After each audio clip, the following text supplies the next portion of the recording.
Madre mía.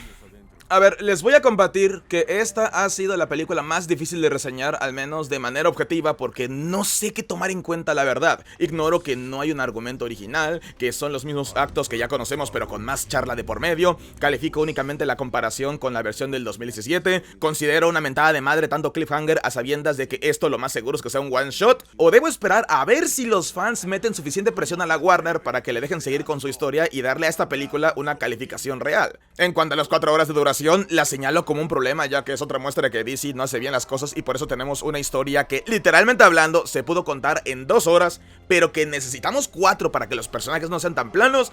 O la señalo como una ventaja porque, pesada o no, hicieron las cosas como se debieron hacer y con el tiempo que necesitaron tomar. Y eso último es entre comillas, ¿eh? Porque una película de 4 horas para contarte una trama de superhéroes que no hace sino arrancar, considerando que un buen número de escenas no valen la pena o porque no son ni importantes o esenciales, se me hace fatal.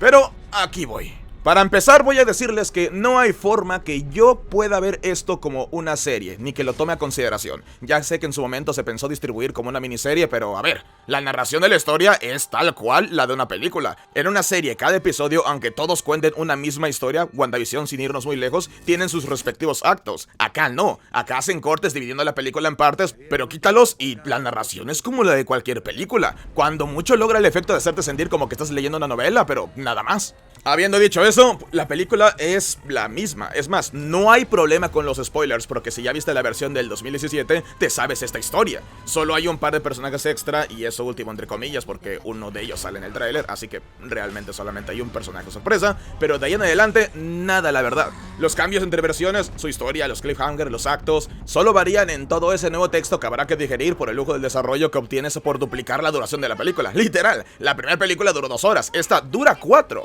Es decir, el cliffhanger ese que se hizo famoso por la participación del Joker te deja con el mismo futuro catastrófico al que ya sabíamos que nos dirigíamos, pero en esta ocasión nos regalaron una interacción postapocalíptica entre el Joker y Batman, con algunos diálogos de los otros personajes presentes para dejarnos bien entendidos sobre qué tan mal están las cosas en ese futuro postapocalíptico. Eso es más fanservice que otra cosa, pero créanme, entre todo ese mucho texto que nos vamos a aventar, aquello es recibido con los brazos abiertos. Y eso es a lo que me refiero cuando básicamente estoy diciendo que la película únicamente te ofrece eso, el lujo del desarrollo, porque en general solo eso tenemos, los cómo y los porqués de una historia que ya se intentó contar en 2 horas y salió mal. Bueno, ahora tenemos 4 y la película es pesadísima de ver. ¿Por qué? Porque casi todo el contenido nuevo son escenas extendidas o escenas que sirven para dar contexto a esas escenas extendidas. Y algunas valen la pena y voy a hablar de ellas, pero desgraciadamente también les voy a hablar de las que son un lastre para la película porque son desarrollos que no necesitamos. Ejemplos, la Mujer Maravilla, ella tiene película, en este punto ya tiene 2, pero el caso es que este es el último personaje que necesita desarrollo. Sin embargo, la tenemos descubriendo la historia sobre la primera invasión de Steppenwolf, bueno, ahora es Darkseid, esto no es spoiler porque está en el tráiler, y aunque no hay cambios importantes, o sea, no cambiaron roles ni nada, únicamente cambiaron un personaje por otro, yo supongo que eso fue para darle una mejor sustancia a la sutil presencia, o más bien amenaza de Darkseid durante la película, pero a ver que me estoy desviando. En el Snyder Cut tenemos el problema de que invertimos tiempo en que las amazonas se percaten del peligro, en ver su ceremonia para avisarle a la Mujer Maravilla de Temiscira, en que ella se entere de la presencia de ese mensaje, en que lo vaya a buscar, en el que ella entienda lo que tiene que hacer con él y finalmente en el que descubra la historia de las cajas madres. Eso, señores, es la definición del relleno. Porque nada de eso es necesario. Las amazonas son una civilización con cultura propia que no se ocultan nada. De hecho, están conscientes y orgullosas de su historia y están preparadas para defenderla. Es lo más normal del mundo asumir que Wonder Woman conoce esa historia y la comparte con Batman cuando es necesario, tal como ocurre en la versión del 2017. Otro peso muerto para la película es el desarrollo extra de Luisa Lane. Algo totalmente innecesario si su rol sigue siendo el de hacer espabilar a Superman, porque esa escena en particular ni siquiera está muy extendida que digamos. De hecho, a Superman le fue fatal con esta nueva versión de la Liga de la Justicia, casi no tiene ni diálogo. Yo te conozco. Ni los memes sobrevivieron. Bueno, aquí ocurre algo interesante. Este nuevo desarrollo de Luisa Lane es lo que nos da la puerta a un nuevo personaje, que de hecho inicia un camino alternativo, porque este personaje es el que pone a Luisa de nuevo en circulación y eso la pone a ella en donde debe estar para que Superman no mate a Batman. Una vez más, en la versión del 2017, Batman es quien lleva a Luisa Lane en caso de que se necesite hacer espabilar a Superman. Y eso está bien, es algo digerible para el público, es Batman, el señor de los planes que están 6 u 8 pasos por delante de todos los demás. Si quieren tomen en cuenta la advertencia de Barry Allen del futuro, pero bueno, yo creo que con eso basta. Y sí, tenemos esa aparición sorpresa, y si hubiese tenido algún impacto en la película, me retracto inmediatamente de lo que acabo de decir. Pero no, te presentan al personaje y este no vuelve a salir sino hasta el final para que sea otro cliffhanger más que agregar a la lista de la gente que quiere ver cómo continúa esta historia. Porque aparentemente una situación apocalíptica no fue lo suficientemente grande para obligarlo a actuar. Bien hecho, Zack, planteaste algo que ni siquiera tienes pensado usar. Y como esa clase de escenas hay varias. Un último ejemplo que voy a dar, porque si no el tiempo se nos va a ir dando ejemplos, es la escena de Barry Allen salvando a Iris West. Es cómica, pero no ayuda en nada en la película, porque no logra conectar ningún personaje de ninguna forma en el argumento de la película. Literalmente hablando, tienes que ir a los créditos para saber que ese personaje es Iris West. Estos rellenos, porque al menos eso se siente que son, solo hacen pesadísima de ver la película. Bastaban con unas 3 horas más créditos para contar esta historia sin entrar en tantos detalles absurdos e innecesarios. Esa es la duración promedio de quien necesita entrar en suficientes detalles para contar una historia como debe ser, como El Lobo de Wall Street, si no quieren ejemplos de películas de superhéroes. Y sí, digo 3 porque al menos 1 hora extra sí era totalmente necesaria, porque aquí van las escenas extras y extendidas que sí valen la pena ver y ayudan bastante a la película. Básicamente todas las escenas de acción con chingos de slow-mo, porque si no este hombre no es feliz. No solo es el goce del espectáculo visual, sino que es también ver a los personajes, villanos y aliados por igual ofrecer más resistencia en la pelea, mejorando la impresión de que se les va el alma luchando por lo que creen, de la falta de experiencia en trabajo en equipo y una mucho mejor apreciación de una situación que siempre tuvieron perdida. Otras escenas que valen la pena son las de Steppenwolf. No voy a comentar el diseño porque eso no lo hace ni mejor ni peor personaje, pero tiene una mejor motivación, tiene una mejor conexión con lo que en verdad queremos ver, además de darnos un par de vistazos de Apocalypse y darnos esa introducción a la ecuación antivida, aparte de esa sutil amenaza de Darkseid que ya mencioné. Desgraciadamente sigue siendo ese villano de cuarta que puede ser frenado con Aquaman y Wonder Woman, así que apenas llega Superman en escena, el tipo ya no es nada. Ahí hizo falta y bastante que entrase Darkseid en escena, que les diese una buena sacudida antes de regresarlo por donde vino separando las cajas madre. Hacen eso y el buzón de la Warner con peticiones de que continúen con esta historia explota. Pero bueno, sigue siendo cosas que no mejoran a Steppenwolf realmente, solamente nos hace pedir la interferencia de un mejor villano. Que si es mejor que la versión de 2017, sí, por supuesto, pero sigue sin ser un buen villano. Las otras escenas extendidas que vale la pena son las del vínculo humano emocional. El ejemplo más claro es la escena de las Amazonas. La primera versión del desarrollo fue muy rápido, fuimos directo al punto, robar la caja y defenderla con la vida. En esta tenemos el lujo de ver cómo tienen que tomar la difícil decisión de dejar atrás a sus hermanas, de ofrecer una mejor resistencia, de ver un plan drástico y por un momento honrar su valor y sacrificio para luego darse cuenta que de nada sirvió porque la amenaza aún no ha terminado. Y pues básicamente cada minuto extra hace mucho más humana estas escenas. Finalmente, todo lo de Cyborg. Todo eso es 100% necesario y de agradecer. Da mejor clímax, da mejor desarrollo desde la perspectiva de las cajas madres, por supuesto da mejor trasfondo al personaje y una mayor tragedia familiar que le ayuda a definirse como el héroe en el que se convierte, y un increíble discurso de cierre de quien fue su padre 2 veces. Una película propia hubiese estado mejor, pero si esto se logró agregando, qué sé yo, unos 40-50 minutos de escenas con Cyborg en la Liga de la Justicia, nada mal la verdad, Es más, yo hubiese estado bien si incluso le hubiesen dado aún más tiempo, porque hasta faltaron eslabones. Por ahí hay una escena en la que descubriendo sus nuevas habilidades ayuda a una señora y a una hija mejorando su cuenta bancaria. Pero en otra escena más tarde, el tipo literalmente hablando dice: a la mierda del mundo.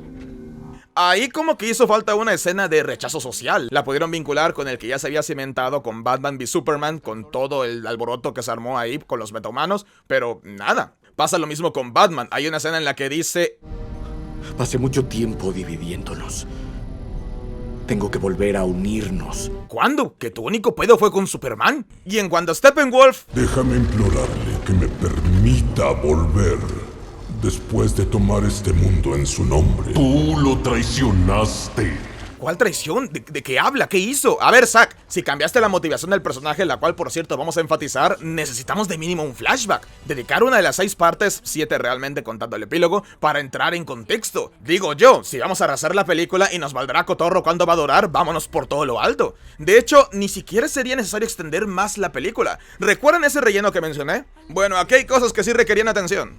Entonces, en conclusión, tenemos una película de 4 horas con relleno cuando tenías cosas que sí valía la pena desarrollar. Interesante decisión. Ahora tratemos a este elefante dentro de la habitación. ¿Es buena la película? ¿Valió la pena su producción? ¿Es al menos mejor que la anterior? Claro que sí, de hecho la duda ofende. Voy a extrañar el humor de la primera versión, porque quieras que no, eso siempre hará más amena una película en las dosis correctas. Sobre todo si esta película planea ser larga. ¿Qué costa quieres? Jamás he visto el Pacífico.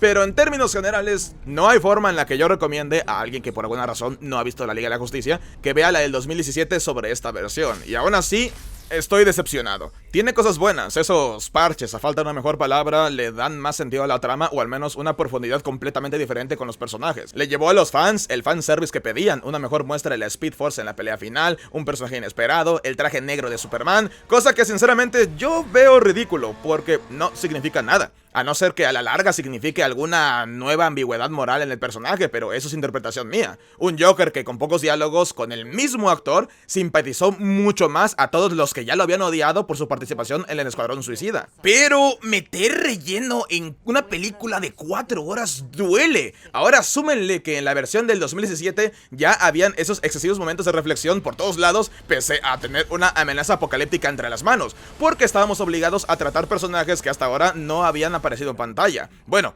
ahora esos momentos son aún más grandes. Y no habría ningún problema si esta fuese la primera vez que escuchamos esta historia, pero no es así.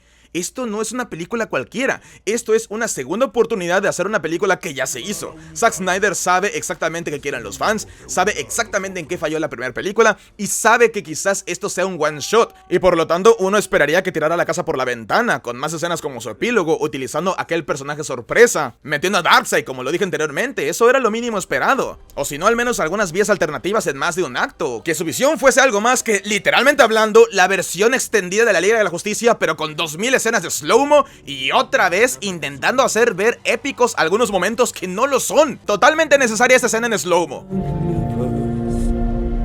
También esta otra, porque si no se nos va el público femenino. Ese siempre ha sido el cáncer de este hombre, intentar hacer ver momentos épicos que no lo son. Lo hizo en Sucker Punch, lo hizo en 300 y lo está haciendo aquí otra vez. Y es bastante engorroso que a cada rato lo haga y que con la misma frecuencia juegue con la música. Pistas modernas, cánticos tribales, tambores épicos, pistas de Hans Zimmer. Entiendo que a cada personaje le quiere dar su música representativa y rolarla cada que se toma la cámara, pero hubiese sido mucho mejor hacer un soundtrack específicamente para esta película. Que lo que tenemos es un soundtrack, como decimos por acá, de chile y de mole. Ahora, reparar la escritura es todo un logro, que nadie le quite mérito por ello. Pero me hubiese gustado más ver cambios mayores, agregar actos principales y no únicamente los que ponen en contexto los que ya estaban, para poder empezar esta reseña diciéndoles, por favor, primero vean la película y luego miren este video para que no se pierdan de una idea completamente diferente de lo que debió ser la primer película live action de la Liga de la Justicia. Pero no, solo son cambios narrativos y casi ninguno argumental. Voy a ponerlo así, si yo hiciese alguno de mis dos tipos de resúmenes de esta película y de la versión del 2017, me quedarían casi igual, porque para cualquiera que ya haya visto la primera versión, solamente nos queda ver los nuevos diálogos y escenas más detalladas y mejor escritas, eso sí, pero que van hacia lo mismo: el robo de las cajas, el ataque terrorista, Cyborg se une al equipo, el rescate de rehenes, revivamos a Superman, luego el Chernobyl que no es Chernobyl para salvar al mundo y finalmente el epílogo. Ese es el único acto original de la película. Entonces, ¿es buena la película? Créame que me gustaría saber la opinión de quien ve esto por primera vez, quien no conoce la versión del 2017, porque en lo que a mí respecta, solo es decente. Mucho mejor que la primera versión, sí, por supuesto. Pero hay muchas decisiones cuestionables de Zack Snyder que, asumo yo, son una especie de apuesta para que los fans metan presión a la Warner y le dejen seguir con su historia. De lo contrario, todo lo que hizo fue una película de 4 horas, ojo, 4 horas en las que, en lugar de perder el tiempo con ciertas escenas y preparar el terreno para una historia que no vamos a escuchar porque hasta ahora, en estos instantes, sabemos que esto fue un one shot, pudo agregarle media hora y contarla en su totalidad. De lo contrario, ya lo dije, es ver desarrollos, sí, mejores, pero más largos y que van a llevar hacia lo mismo. Sin embargo, creo que esto es lo esperado de ver una película que se volvió a hacer, pero con otro director. Viene el problema de reseñar esta película. Son problemas que esperas que aparezcan, pero no por eso dejan de ser problemas. Sin nada más que decir, yo soy Psycho y nos vemos en próximos filmes.